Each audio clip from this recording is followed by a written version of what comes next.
আপনি কি জানেন বাংলাদেশ থেকে গ্র্যাজুয়েশন সম্পূর্ণ করার পরই আপনি চাইলে বিশ্বের যে ৩টি উন্নত দেশে বিনামূল্যে মাস্টার্সে পড়াশোনা করার সুযোগ পেতে পারেন? কোন দেশগুলোতে এই সুযোগ পাওয়া যায় আর এই সুযোগগুলো পাওয়ার জন্য কি যোগ্যতা ও শর্ত পূরণ করতে হবে, এসব কিছুই জানবো আজকের এই গুরুত্বপূর্ণ ভিডিওতে।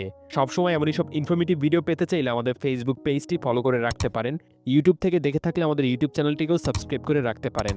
প্রথমেই আসছে কানাডা, যেখানে রয়েছে কিছু বিশ্বমানের ফুললি ফান্ডেড স্কলারশিপ প্রোগ্রাম, যার মধ্যে অন্যতম হলো ম্যাককল ম্যাকবেন স্কলারশিপ এবং স্টাডি ইন কানাডা স্কলারশিপ।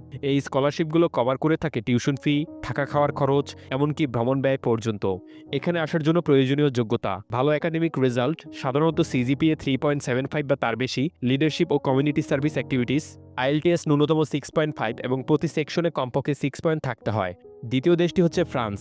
এখানে রয়েছে বিখ্যাত আইফেল এক্সেলেন্স স্কলারশিপ, যেখানে মাসিক প্রায় 12,000 ইউরো স্টাইপেন্ড, সাথে ফ্লাইট টিকিট, স্বাস্থ্য বীমা এবং থাকার খরচ দেওয়া হয়।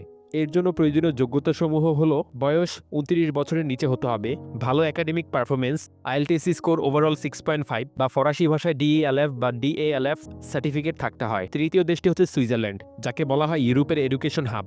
এখানে আপনি আবেদন করতে পারবেন সুইস গভর্নমেন্ট এক্সিলেন্স স্কলারশিপ প্রোগ্রামে অথবা top university ETH Zurich, ESOP, EPFL masters fellowship প্রোগ্রামে। এখানে স্কলারশিপ নিয়ে আসার প্রধান সুবিধাগুলো হচ্ছে: টিউশন ফি সম্পূর্ণ ফ্রি, থাকার খরচ সহ মাসিক 10,000 থেকে 12,000 সুইস ফ্রাঙ্ক স্টাইপেন্ড দেওয়া হয়, ট্রাভেল ও ইন্স্যুরেন্স কভার করে থাকে।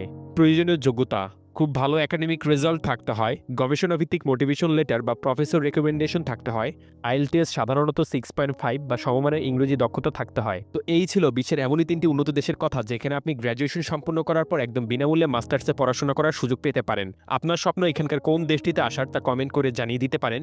ধন্যবাদ।